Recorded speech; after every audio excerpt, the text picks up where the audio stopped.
approach. So, as we are familiar with structuralism, I think it will be easier to understand this particular method. That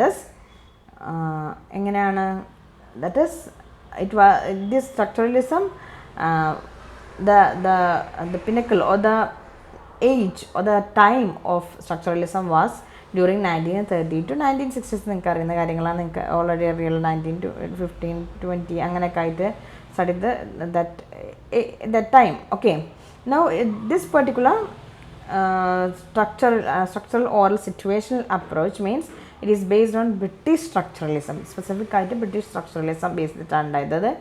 And you see, structure is literally defined as a pattern of words or structures that we have already seen.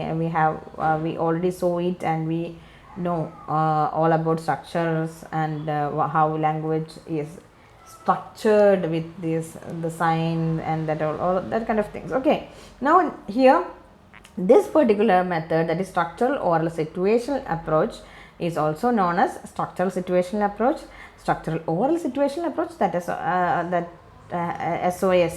Okay, now oral approach എന്നും ഇത് അറിയപ്പെടുന്നുണ്ട്. oral approach. Okay, in this particular method it is given importance to teaching structures ലാംഗ്വേജിലെ structures ആയിക്കൊണ്ട് ഓരോ ലെവലുകളിലേക്ക് divide ചെയ്തുകൊണ്ട് structures ആയിട്ട് ലാംഗ്വേജിനെ പഠിപ്പിക്കുന്ന രീതിയാണ്. Both speech and structure was seen to be the basis of language. അതാണ് അതിലൊരു ഇമ്പോർട്ടൻ്റ് ആയിട്ടുള്ള കാര്യം. സ്പീച്ച് എന്ന് പറയുന്നത് നമുക്കറിയാം, logocentrism and everything we have discussed about that. So speech, അതിൻ്റെ ഒരു superiority over written form of language, ഇതൊക്കെ നമ്മൾ ഓൾറെഡി ഡിസ്കസ് ചെയ്തിട്ടുണ്ടായിരുന്നു. അപ്പോൾ അതിൽ പറഞ്ഞിട്ടുണ്ടായിരുന്നു സ്ട്രക്ചറലിസത്തിൻ്റെ ഒരു ആസ്പെക്റ്റ് എന്ന് പറഞ്ഞു കഴിഞ്ഞാൽ ലോഗോസെൻട്രിസത്തിൽ വരുന്ന എന്താണ് ലാംഗ്വേജ് എന്ന് പറയുന്നത് തന്നെ സ്പീക്കിങ്ങിൽ കൂടുതൽ ഊന്നിക്കൊണ്ടാണ് എന്നുള്ളതൊക്കെ നമ്മൾ we have already discuss. So അതുകൊണ്ട് തന്നെ അത് ഇതിൽ നമുക്ക് റിഫ്ലക്റ്റ് ചെയ്യാൻ പറ്റും. That is we could see that influence. Okay, now because of that aspect, the importance is given to speaking ability. Okay, and then this particular structural oral situational approach gives importance or try to mastery of structural elements of a language like phonemes, morphemes, words, structures, sentence types, etc. ഈ വക കാര്യങ്ങളൊക്കെ പഠിപ്പിച്ചെടുക്കുക. എന്നിട്ട് ഇതെങ്ങനെ നന്നായി use ചെയ്യാൻ പറ്റുക സ്പീക്കിങ്ങിൽ എന്നുള്ളതാണ് ഇതിന് കൊടുക്കുന്ന importance. Then students activity is more important than teachers activity, and speech and formation of language habits are more important according to this particular approach. Teaching through meaningful situations, അതാണ് ഇതിൽ പ്രധാനപ്പെട്ട ഒരു ആസ്പെക്റ്റ്. സ്ട്രക്ചേഴ്സ് ആയിട്ടാണ് നമ്മൾ ലാംഗ്വേജിനെ പഠിപ്പിക്കുന്നത് എന്നുള്ളതൊരു കാര്യം. ഓറലായിട്ടാണ് അതിന് ഇമ്പോർട്ടൻസ് കൂടുതൽ കൊടുക്കുന്നത്. മീൻസ് സ്പീക്കിംഗ് സ്കില്ലാണ് കൂടുതലായിട്ട് ഇമ്പോർട്ടൻസ് കൊടുക്കുന്നത്. Okay, but the most important aspect is that it uses meaningful situations to teach language. അതാണ്. ഓക്കെ, അപ്പോൾ ഒരു അർത്ഥവത്തായിട്ടുള്ള ഒരു സിറ്റുവേഷൻ കൊടുത്തുകൊണ്ട് കുട്ടികളെ അതിലൂടെ പഠിപ്പിച്ചെടുക്കുക എന്നുള്ള ലാംഗ്വേജ് പഠിപ്പിച്ചെടുക്കുക. ദാറ്റ് ഈസ് മീനിങ്ഫുൾ സിറ്റുവേഷൻസിൻ്റെ ഇമ്പോർട്ടൻസ് കാണിക്കുന്ന ഒരു മെത്തേഡാണ് this particular thing, that is structural oral situation approach. അതെല്ലാം അതിലുണ്ടല്ലോ. ഓക്കെ, നൗ ലേണർ റോൾസ് ആണ് ഇതിൽ ഒരു കാര്യം. ദാറ്റ് ഈസ് ഇത് initial stages the learner is required simply to listen and repeat what the teachers. ആദ്യത്തെ സ്റ്റേജിലൊക്കെ നമ്മൾ ആദ്യം കണ്ട പോലെ ജസ്റ്റ് ഇങ്ങനെ കേൾക്കുക, റിപ്പീറ്റ് ചെയ്യുക എന്നുള്ളതൊക്കെയാണ് ആദ്യത്തെ സ്റ്റേജിൽ വരുന്നത്. Then later on respond questions and commands, and then later on they started to communicate. അപ്പോൾ ആദ്യം അവരിങ്ങനെ ഒന്ന് ലിസൺ ചെയ്തിരിക്കുക എന്നുള്ളത് ഇതിൻ്റെ ഒരു ഭാഗമാണ്. ദെൻ ടീച്ചർ റോൾ എങ്ങനെയാണെന്ന് വെച്ച് കഴിഞ്ഞാൽ ഇൻ ദ പ്രസൻറ്റേഷൻ സ്റ്റേജ്, അതായത് പിന്നീട് വരുന്ന സ്റ്റേജിൽ എങ്ങനെയാണെന്ന് വെച്ച് കഴിഞ്ഞാൽ teacher serves as A model. Okay, she or he setups situations കൊടുക്കുകയും പല രീതിയിലുള്ള സിറ്റുവേഷൻസ് കൊടുത്തുകൊണ്ട് അതിൽ എങ്ങനെയാണ് കുട്ടികൾക്ക് വേണ്ട രീതിയിലുള്ള കമൻസും കാര്യങ്ങളൊക്കെ കൊടുത്ത് അതിൽ അവർ ലാംഗ്വേജ് യൂസ് ചെയ്യാൻ പഠിക്കുന്ന രീതിയിൽ. That is he becomes or she becomes like A skilful conductor. ഈ ഒരു എന്താണ് സിറ്റുവേഷനിൽ മീനിങ് ആയിട്ടുള്ള സിറ്റുവേഷൻ കൊടുത്തുകൊണ്ട് മീനിങ് ആയ സിറ്റുവേഷനിൽ നിന്നുകൊണ്ട് ആ ഒരു പഠനം നടത്താൻ ലേണിങ്ങിനെ ലാംഗ്വേജിനെ എങ്ങനെ സ്വായത്തമാക്കാം ദാറ്റ് ഈസ് പഠിക്കുക എന്നുള്ളത് കാണിക്കുന്നതാണ് ഈ ഒരു മെത്തേഡിൻ്റെ പ്രത്യേകത. Now activities are new sentence pattern and drill based manner of practising them by situation. That is Pitman എന്ന് പറയുന്ന തിയറിസ്റ്റ് പറഞ്ഞിട്ടുള്ളത് സിറ്റുവേഷൻസ് വന്നാൽ ചിലപ്പോൾ കോൺക്രീറ്റ് ഒബ്ജക്ട്സ് ആയിരിക്കും, ചിലപ്പോൾ പിക്ചേഴ്സ് ആയിരിക്കും, ചിലപ്പോൾ റിയാലി ആയിരിക്കും, ഇങ്ങനെ ഏത് വേണമെങ്കിലും ആവാം. നമ്മൾ സിറ്റുവേഷൻ നമ്മൾ ഡെവലപ്പ് ചെയ്ത് കൊണ്ടുവരുമ്പോൾ സിറ്റുവേഷൻ കൊടുക്കുന്നത് ചിലപ്പോൾ കോൺക്രീറ്റ് ആയിട്ടുള്ള ഒബ്ജക്ട്സ് ആയിരിക്കാം, ചിലപ്പോൾ പിക്ചേഴ്സ് വല്ലതും കാണിച്ചു കൊടുത്തുകൊണ്ടായിരിക്കും, ചിലപ്പോൾ റിയൽ ആയിട്ടുള്ള എന്തെങ്കിലും ഒരു റിയൽ റെപ്ലിക്കേറ്റ് ചെയ്യുന്ന രീതിയിലുള്ള എന്തെങ്കിലും ഒരു സെറ്റപ്പ് കൊടുക്കാം. ഇങ്ങനെയൊക്കെ രീതിയിൽ നമ്മൾ എന്താണ് സിറ്റുവേഷൻ സെറ്റ് ചെയ്ത് കൊടുക്കണം ടീച്ചേഴ്സ് എന്നാണ് പറയുന്നത്. Okay, now the role of instructional material എന്തൊക്കെയാണ്? ടെക്സ്റ്റ് ബുക്ക് ഉണ്ട്. അൺലൈക്ക് ഡയറക്റ്റ് മെത്തേഡിൽ ടെക്സ്റ്റ് ബുക്ക് ഇല്ലല്ലോ, ഇവിടെ അങ്ങനെയല്ല, ടെക്സ്റ്റ് ബുക്കൊക്കെ ഉണ്ട്. That is contains organised lessons planned about different grammatical structures. വളരെ സ്ട്രക്ചേർഡ് ആയിട്ടുള്ള, വളരെ ഓർഗനൈസ് ചെയ്തിട്ടുള്ള ഗ്രാമാറ്റിക്കൽ സ്ട്രക്ചേഴ്സിനെ കുറിച്ചൊക്കെ നന്നായി എക്സ്പ്ലെയിൻ ചെയ്തിട്ടുള്ള, പ്ലാൻ ചെയ്തിട്ടുള്ള ഒരു നല്ലൊരു ടെക്സ്റ്റ് ബുക്ക് ഇതിൻ്റെ കൂടെ ഉണ്ടാവും. അതുപോലെ വിഷ്വൽ എയ്ഡ്സ് ഉണ്ടാവും. ഇങ്ങനെ നമുക്കറിയാം ഓൾറെഡി ഇതിൽ സിറ്റുവേഷൻസ് ഭയങ്കര ഇമ്പോർട്ടൻ്റ് ആണല്ലോ, നമ്മൾ സെറ്റിങ്സ് കൊടുക്കണമല്ലോ. അപ്പോൾ ആ സെറ്റിങ്സ് കൊടുക്കുന്നത് കൊണ്ട് തന്നെ അധികവും വിഷ്വൽ എയ്ഡ്സ് വേണ്ടി വരുന്നുണ്ട്. ദാറ്റ് ഈസ് ടീച്ചറോ അല്ലെങ്കിൽ കൊമേഴ്ഷ്യലി പ്രൊഡ്യൂസ്ഡ് ആയിട്ടുള്ള വാൾ ചാർട്ട്സ്, ഫ്ലാഷ് കാർഡ്സ്, പിക്ചേഴ്സ്, അങ്ങനെ പല പല കാര്യങ്ങളും ടീച്ചേഴ്സ് വിഷ്വൽ എയ്ഡ്സ് ധാരാളമായിട്ട് ഇതിൽ ഉപയോഗിക്കേണ്ട ആവശ്യം വരുന്നുണ്ട്. ഓക്കെ, സോ അതാണ് ഇതിൽ ഒരു materials used. Okay, now then merits എന്തൊക്കെയാണ് merits? That is the students gets clear knowledge of the structures and then make automatic habits, that is language habit ഫോർമേഷനിലേക്ക് അത് എത്തിക്കാൻ സഹായിക്കുന്നുണ്ട്.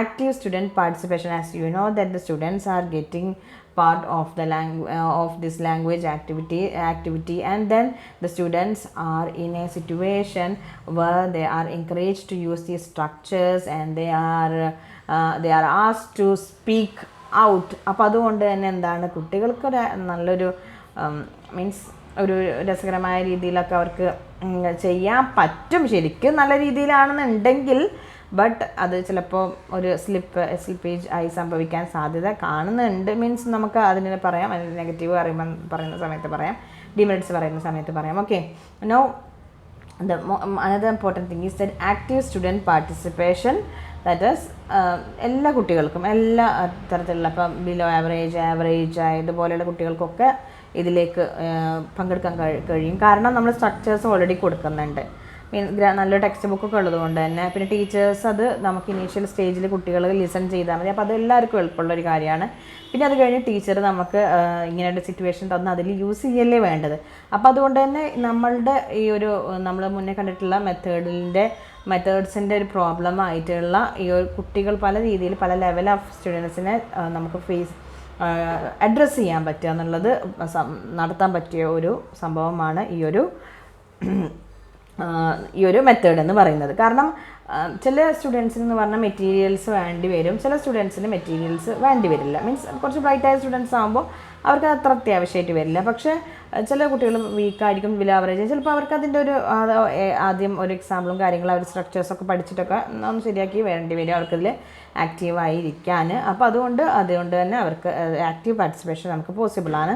പിന്നെ ഈവൻ ഒരു ആവറേജ് ടീച്ചറാകുമ്പോൾ ഭയങ്കര കോമ്പറ്റൻറ്റ് ടീച്ചർ ആവണമെന്നൊന്നുമില്ല. കാരണം ടീച്ചറല്ലല്ലോ ഇത്, സിറ്റുവേഷൻസ് ഉണ്ടാക്കി കൊടുക്കുന്ന ടീച്ചേഴ്സ് എന്നുണ്ടെങ്കിലും അതിലേക്ക് വരേണ്ട സ്ട്രക്ചേഴ്സും അതുപോലെയുള്ള കാര്യങ്ങളൊക്കെ അവർക്കൊരു ബാക്കപ്പ് കിട്ടുന്നുണ്ട്. കാരണം ടെക്സ്റ്റ് ബുക്കൊക്കെ ഉള്ളതുകൊണ്ട് അവർക്ക് ഇതിന് വ്യക്തമായിട്ടുള്ള മെറ്റീരിയൽസും കാര്യങ്ങളും അവർക്കുള്ളത് കൊണ്ട് അത് കുറച്ചുകൂടി ആവറേജ് ടീച്ചറാണെങ്കിൽ പോലും ഈ ക്ലാസ്സുകൾ ഹാൻഡിൽ ചെയ്യാൻ പറ്റും ഇങ്ങനത്തെ രീതിയിലുള്ള മെത്തേഡിലൂടെ.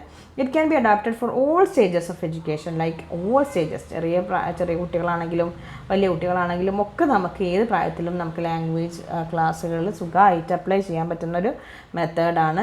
ഈവൻ പ്രോസ്, പോയട്രി, ലിറ്ററേച്ചർ, കാരണം സ്ട്രക്ചേഴ്സ് ആണല്ലോ. സ്ട്രക്ചേഴ്സ് എവിടെ ഉണ്ടോ അതൊക്കെ സ്ട്രക്ചേഴ്സാക്കി എടുത്ത് അതിനെ പ്രോസാണെങ്കിൽ പോയട്രി, ലിറ്ററേച്ചർ ഒക്കെ പഠിപ്പിക്കാൻ നമുക്ക് ഈ മെത്തേഡ് യൂസ് ചെയ്യാൻ പറ്റും. മറ്റുള്ളത് കുറച്ചുകൂടി കമ്മ്യൂണിക്കേഷൻ മാത്രം ഫോക്കസ്ഡ് ആയിട്ട് പഠിപ്പിക്കുന്നത്. കാരണം സിറ്റുവേഷൻസ് കൊടുക്കാൻ, കോണ്ടെക്സ്റ്റുകൾ കൊടുക്കാൻ, സിറ്റുവേഷൻസ് കൊടുക്കുന്നതൊക്കെ ഭയങ്കര ഒരു പോസിബിളാണ് ഇതിൽ. അപ്പോൾ അതുകൊണ്ട് തന്നെ അത് റിലേറ്റഡ് ആയിട്ട് നമുക്ക് പ്രോസും പോയട്രിയും ലിറ്ററേച്ചറൊക്കെ പഠിപ്പിക്കാൻ മീൻസ് അത് സ്കോപ്പ് അതിനുണ്ട്. Then these are based on scientific principles like നമ്മൾ സ്ട്രക്ചറലിസം കാര്യങ്ങളൊക്കെ പറഞ്ഞ പോലെ ഒരു സയൻറ്റിഫിക് പ്രിൻസിപ്പിൾസ് നമുക്കിപ്പം നമ്മൾ ക്ലാസ് റൂമിൽ പറയുന്ന ഒരുപാട് പ്രിൻസിപ്പിൾസ് ഉണ്ട് കുട്ടികളെ ടീച്ചിങ് റിലേറ്റഡ് ലേണിംഗ് റിലേറ്റഡ് ആയിട്ടുള്ള അതിനെയൊക്കെ ബേസ് ചെയ്തുകൊണ്ട് നമുക്ക് നമ്മുടെ കൊഗ്നിറ്റീവ് ആയിട്ടുള്ള എബിലിറ്റി അതുപോലെയുള്ള അങ്ങനെയുള്ള കാര്യങ്ങൾക്കൊക്കെ പറ്റുന്ന ഒരു മെത്തേഡാണിത്. Then situational approach follows the principles of interest എന്നുള്ള ഒരു കോൺസെപ്റ്റ് ഇതിൽ വരുന്നുണ്ട്. സ്റ്റുഡൻസിൻ്റെ learning by play, utilising teaching aids, learning through hearing, oral, expressive സ്കിൽസിനാണ് ഇമ്പോർട്ടൻസ് കൊടുക്കുന്നത്. അപ്പോൾ കേൾക്കുക, അത് ഉപയോഗിക്കുക, അതൊക്കെ ഭയങ്കര ഒരു ഇൻട്രസ്റ്റിംഗ് ആയ രീതിയിൽ, ഒരു ബോറിംഗ് ഇല്ലാത്ത രീതിയിൽ, ഒരു കോണ്ടെക്സ്റ്റിലല്ലാതെ ഒരു കാര്യം പറയുമ്പോൾ കുട്ടികൾക്ക് ബുദ്ധിമുട്ടായിരിക്കും. മീൻസ് ഒരു സിറ്റുവേഷൻസിൽ വെച്ചുകൊണ്ട് അവർക്ക് അതിനുള്ളൊരു ചാൻസ് കൊടുക്കുമ്പോൾ അവർക്കത് കുറച്ചുകൂടി ഇൻട്രസ്റ്റിംഗ് ആവാൻ സാധ്യതയുണ്ട് എന്നുള്ളതൊക്കെ ഇതിൻ്റെ മെറിറ്റ്സ് ആണ്. ബട്ട് എങ്ങനെയാണ് demerits, just like many methods, it is less successful in practice, and here emphasis is given to oral skills. This is neglecting reading and writing. അതൊരു ഇമ്പോർട്ടൻ്റ് ആയിട്ടുള്ള ഒരു ആസ്പെക്റ്റ് ആണ്. റീഡിങ്ങും റൈറ്റിങ്ങും അത് നെഗ്ലക്റ്റ് ചെയ്യുന്നുണ്ട് എന്നുള്ളതൊരു പ്രശ്നമാണ്.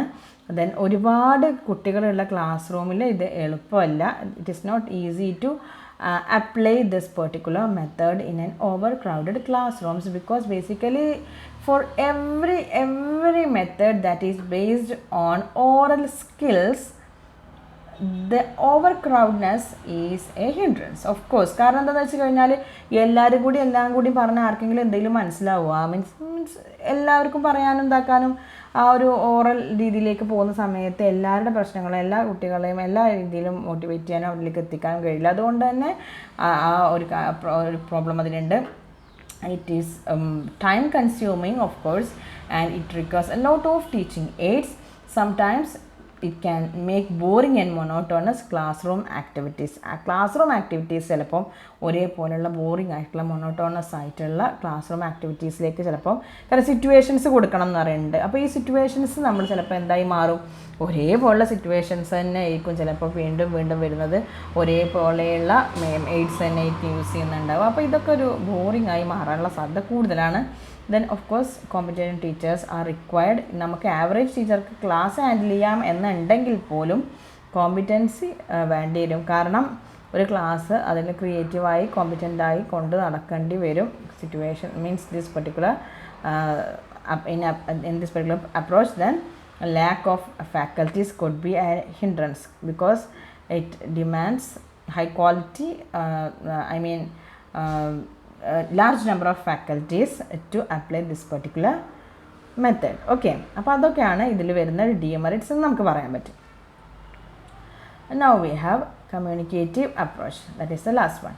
Communicative approach എന്ന് പറഞ്ഞാൽ it was developed in 1966, developed by Del Hymes എന്ന് പറയുന്ന ഒരു തിയറിസ്റ്റാണ് അത് ഡെവലപ്പ് ചെയ്ത് communicative approach. It is based on Noam Chomsky's theories in 1960s, and that is the main aim. The thing is that learning language successfully comes through having to communicate real meaning. എന്തെങ്കിലുമൊക്കെ communicate ചെയ്യുന്നുള്ളതല്ല, അതൊരു meaning full ആയിട്ടുള്ള ഒരു കമ്മ്യൂണിക്കേഷനിലേക്ക് എത്തുക എന്നുള്ളതിനാണ് ഈ ഒരു theory, ഈ ഒരു മെത്തേഡിൽ നമ്മൾ ഇമ്പോർട്ടൻസ് അപ്രോച്ചിൽ കൊടുക്കുന്നത്. Involve in real communication, it is involve with real communication, and there are the most important or outstanding aspect or attribute of this particular method or approach is that natural strategies are used for language acquisition. As we have already so in the last class we have seen the difference between language learning and language acquisition. അപ്പോൾ ഇതുവരെ നമ്മൾ പറഞ്ഞ എല്ലാ മെത്തേഡ്സും language learning എന്നുള്ളൊരു ആസ്പെക്റ്റിനാണ് കൂടുതൽ importance. Language learning എന്ന് പറയുന്ന difference, learning acquisition in the last class we discussed it. Okay, now അതുകൊണ്ട് തന്നെ നിങ്ങൾക്കറിയാം ഇവിടെ കമ്മ്യൂണിക്കേറ്റീവ് അപ്രോച്ചിലേക്ക് വരുന്ന സമയത്ത് ലാംഗ്വേജ് അക്വസിഷൻ എന്നുള്ള ഒരു നാച്ചുറൽ ആയിട്ടുള്ള ഒരു പ്രോസസ്സ്, ലാംഗ്വേജ് അക്വസിഷന് ലേണിംഗ് എന്നുള്ളതല്ല അക്വസിഷന് പോസിബിൾ ആകുന്ന രീതിയിലാണ് ഈ കമ്മ്യൂണിക്കേറ്റീവ് അപ്രോച്ച് വരുന്നത്. And then it haves to the students to use the language ആ ലാംഗ്വേജിനെ യൂസ് ചെയ്യുക, ആ ലാംഗ്വേജിനെ എങ്ങനെ കൈകാര്യം ചെയ്യുക, ആ ഒരു പ്രൊഡ്യൂസ് ചെയ്യാനും അതുപോലെ അതിനെ എന്താ പറയുക കോംപ്രിഹെൻസിബിൾ ആക്കാനും അതുപോലെയുള്ള കാര്യങ്ങളൊക്കെ ചെയ്യാനൊക്കെ ഉള്ളൊരു പ്രാപ്തി ഉണ്ടാക്കുക എന്നുള്ളതാണ് ലാംഗ്വേജ് ഈ ഒരു കമ്മ്യൂണിക്കേറ്റീവ് അപ്രോച്ച്. അപ്പോൾ നമ്മൾ ഒരു മെത്തേഡിൽ നിന്ന് ഒരു മെത്തേഡിലേക്ക് പോകുമ്പോൾ ഒരു മെത്തേഡ് കംപ്ലീറ്റ് റോങ് ആണെന്ന് നമുക്ക് പറയാൻ പറ്റില്ല, ഒരു മെത്തേഡ് കംപ്ലീറ്റ് ആയിട്ട് കറക്റ്റ് ആണെന്ന് നമുക്ക് പറയാൻ പറ്റില്ല. Because every approach or every method has its own merits and demerits. Okay, അപ്പോൾ ഇതിൽ നമ്മളിങ്ങനെ ഓരോ മെത്തേഡ്സും ഡെവലപ്പ് ചെയ്ത് വരുന്ന സമയത്ത് ഒന്നിൽ വരുന്ന പ്രശ്നത്തെ കുറച്ചുകൂടി എന്താ പറയുക അതിലെ ഗുണങ്ങൾ ഉൾക്കൊണ്ടുകൊണ്ട് അതിൽ വരുന്ന പ്രശ്നങ്ങൾ ഡിമെറിറ്റ്സിനെ പരമാവധി എലിമിനേറ്റ് ചെയ്യാനാണ് ഓരോ പുതിയതായി വരുന്ന അപ്രോച്ചസ് അല്ലെങ്കിൽ മെത്തേഡ്സ് ട്രൈ ചെയ്യുന്നത്. അതുകൊണ്ട് തന്നെ നമുക്ക് ഓവർലാപ്പിംഗ് ആയിട്ടുള്ള കോൺസെപ്റ്റ്സ് ഒക്കെ വരാം. എല്ലാ മെത്തേഡിലും കമ്മ്യൂണിക്കേഷൻ ഫോളോ ചെയ്യുന്നുണ്ട് എന്നൊക്കെ നമുക്ക് എല്ലാത്തിലും ഒരുപോലെ അല്ലേ എന്നൊക്കെ തോന്നും. പക്ഷേ ഡിഫറൻസ് അവിടെ തീർച്ചയായിട്ടും ഉണ്ട്. So the important aspect is that you understand the differences between different methods. Now, അപ്പോൾ അതുകൊണ്ട് തന്നെ this particular approach gives importance to language acquisition, and then they use natural strategies as we have seen in the last class, like creations, hypothesis and these kind of things. അതൊക്കെ use ചെയ്തുകൊണ്ട് എങ്ങനെയാണ് അതിനെ acquisition നടത്തുന്നത് എന്നുള്ളതൊക്കെ ആണ് communicative approach ഇതിൽ base ചെയ്തിട്ട് വരുന്നതാണ്. Okay, now this particular approach is completely against systems oriented approaches. നിങ്ങൾക്കറിയാം സ്ട്രക്ചറലിസം ഒക്കെ, സ്ട്രക്ചറലിസം ബേസ്ഡ് ആയിട്ട് ഇപ്പോൾ നമ്മൾ കണ്ടതിൽ ഏകദേശം രണ്ട് മെത്തേഡ്സ് എന്ന് പറയാൻ നമുക്ക് കൃത്യമായിട്ട് സ്ട്രക്ചറലിസത്തിൻ്റെ ഒരു അതിപ്രസരം നമുക്കവിടെ കാണാൻ പറ്റുന്നുണ്ട്. അപ്പോൾ ഈ സ്ട്രക്ചർ സിസ്റ്റംസ് അങ്ങനെയൊക്കെയുള്ള രീതിയിലുള്ളതിനോടൊക്കെ ഒരു ഓഫ് കോഴ്സ് കമ്മ്യൂണിക്കേറ്റീവ് അപ്രോച്ച് ആരെ തിയറിയെ ബേസ് ചെയ്തിട്ടാണുള്ളത്? നോം ചോംസ്കിയുടെ തിയറിയെ ബേസ് ചെയ്തിട്ടാണുള്ളത്. So you are familiar with Noam Chomsky's theories. So that means that if a particular method is developed on Noam Chomsky's theory, basically points to the fact that it should be against the systems or the structural approaches. അത് നിർബന്ധമായിട്ടും structural അപ്രോച്ചിന് എതിരായിരിക്കണം. അങ്ങനെയാണല്ലോ നോം ചോംസ്കിയുടെ തിയറിയും ഇവരുടെ തിയറിയും തമ്മിലുള്ള difference തന്നെ അങ്ങനെയാണല്ലോ വരുന്നത്. അപ്പോൾ അതുകൊണ്ട് ആ ഒരു രീതിയിൽ തന്നെയാണ് കമ്മ്യൂണിക്കേറ്റീവ് അപ്രോച്ചിനെ നിങ്ങൾ കാണേണ്ടത്. ഓക്കെ, നൗ ഇതെന്താണ്? It aimed at developing the learner's competence to communicate in the target language, that is communicative competence നമ്മൾ ഓൾറെഡി കണ്ടിട്ടില്ലേ? പെർഫോമൻസ് കോമ്പറ്റൻസ് ആൻഡ് പെർഫോമൻസ് എന്നൊക്കെ പറയുന്ന ആ ഒരു, അപ്പോൾ അതൊക്കെ ഡെവലപ്പ് ചെയ്യുക എന്നുള്ളത്. അതുകൊണ്ട് with an enhance focus on real life situations. അങ്ങനെ റിയൽ ലൈഫ് സിറ്റുവേഷൻസിന് നമ്മൾ എങ്ങനെയാണ് ഡെവലപ്പ് ചെയ്യുന്നത്? റിയൽ ലൈഫ് സിറ്റുവേഷൻ കൊടുത്തുകൊണ്ട് എന്നല്ല, അതാണ് നമ്മൾ സിറ്റുവേഷണൽ അപ്രോച്ചിൽ പറഞ്ഞത്. മീൻസ് അങ്ങനെ സെറ്റിങ്ങിലേക്ക് എത്തിക്കുകയല്ല. നമ്മളിവിടെ എങ്ങനെ ചെയ്യുന്നതെന്ന് വെച്ച് കഴിഞ്ഞാൽ ഈ ഒരു റിയൽ ലൈഫ് സിറ്റുവേഷൻസിൽ എങ്ങനെ ഈ ഒരു ലാംഗ്വേജ് യൂസ് ചെയ്യാനുള്ള ഒരു കോമ്പിറ്റൻസ് പറഞ്ഞ ഒരാളുടെ knowledge about the language and all these kind of things. അപ്പോൾ അതെങ്ങനെ എത്തിക്കാം എന്നുള്ളതാണ് ഇതിൻ്റെ ഒരു എയിമായിട്ട് നമ്മൾ കണക്കാക്കുന്നത്. There are four major constituents to communicative communicative competence എന്ന് പറയുമ്പോൾ അതിൽ 4 കാര്യങ്ങൾ വരുന്നുണ്ട്. Grammatical competence, that is knowledge about grammar. Discourse competence, interpretation of connected speech.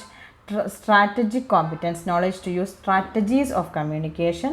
Then social linguistic competence, that is knowledge of the social context. So when we discuss Noam Chomsky's concepts, that is competence and performance, നമ്മൾ competence performance പറഞ്ഞിട്ടില്ലേ, ആ competence തന്നെയാണ് ഇവിടെ. Means overall knowledge of a language എന്നുള്ളതാണ്. അതിനെ നമ്മൾ subdivide ചെയ്തുകൊണ്ട് communicative competence എന്ന് പറയുന്ന കാര്യങ്ങളിൽ വരുന്ന grammatical, discourse, strategic, social linguistic competences. Okay, അപ്പോൾ അങ്ങനെ വരുന്നുണ്ട്, അത് നിങ്ങൾ മനസ്സിലാക്കുക. Now we can go to the next one, that is role of the teacher. Teacher is a facilitator or an advisor or a monitor, and there is co-communication happening between the student and the teacher. Now here a teacher tries to create situations more likely and natural to promote communication. ഒരു എന്താ പറയുക, ഒരു situation കൊടുക്കുക എന്നുള്ളത്, context based ആയിട്ട് കൊടുക്കുക എന്നുള്ളത് നേക്കാൾ ഉപരി, മീൻസ് ഇപ്പോൾ കോണ്ടെക്സ്റ്റ് എന്ന് നമ്മൾ സിറ്റുവേഷണൽ അപ്രോച്ചിൽ സ്ട്രക്ചറൽ ഓറൽ സിറ്റുവേഷണൽ അപ്രോച്ചിൽ പറയുന്നത് കൃത്യമായിട്ടൊരു കോണ്ടെക്സ്റ്റ് അങ്ങോട്ട് പ്രസൻറ്റ് ചെയ്യുക. അത് ചിലപ്പം ആ കോണ്ടെക്സ്റ്റ് പറയുന്നത് ചിലപ്പോൾ ഒരു എന്താ പറയുക, ചിലപ്പം ഒരു ചാർട്ടായിരിക്കാം, അതല്ലെങ്കിൽ ചിലപ്പോൾ ഒരു പ്ലക്കാർഡായിരിക്കാം, അതല്ലെങ്കിൽ ചിലപ്പോൾ ഒരു ഇമേജ് ആയിരിക്കാം. ഇതൊക്കെ കാണിച്ചുകൊണ്ടാണ് ഒരു കുട്ടി ഐസ്ക്രീം കഴിക്കുന്ന ഒരു ഇമേജ്, അങ്ങനെ എന്തെങ്കിലുമൊക്കെ കാണിച്ചുകൊണ്ടാണ് ആ സിറ്റുവേഷൻസ് അവർ സെറ്റ് ചെയ്യുന്നത്. ഇവിടെ എന്ന് പറഞ്ഞാൽ അങ്ങനെയല്ല, നാച്ചുറലായിട്ട് കമ്മ്യൂണിക്കേഷന് സാധ്യമാകുന്ന രീതിയിലുള്ള സിറ്റുവേഷൻസിലേക്കൊക്കെ എത്തിക്കുക എന്നുള്ളത്, മീൻസ് റോൾ പ്ലേ ഒക്കെ പോലെ അങ്ങനെയൊക്കെയുള്ള രീതിയിലൊക്കെ ഉള്ളത് ക്രിയേറ്റ് ചെയ്യുക എന്നുള്ളതൊക്കെയാണ് ടീച്ചേഴ്സിൻ്റെ ഒരു റോൾ എന്ന് പറയുന്നത്. And teacher is concerned about meaning and understanding than accuracy. So അക്യുറസിക്കല്ല കൂടുതൽ ഇമ്പോർട്ടൻസ് കൊടുക്കുന്നത്, മീനിങ്ങിനും അണ്ടർസ്റ്റാൻഡിങ്ങിനുമാണ് ടീച്ചേഴ്സ് എപ്പോഴും ഇമ്പോർട്ടൻസ് കൊടുക്കുന്നത്. Because of that itself errors are welcome as indicators of right and wrong. അക്യുറസിക്ക് നമ്മൾ ഇമ്പോർട്ടൻസ് അത്ര കൊടുക്കുന്നില്ല എന്നുണ്ടെങ്കിൽ പിന്നെ അവിടെ സംഭവിക്കുന്നത് എന്താണ്? ഏഴ്സ് ആർ വെൽക്കം, നോർമൽ, അത്രയേ ഉള്ളൂ.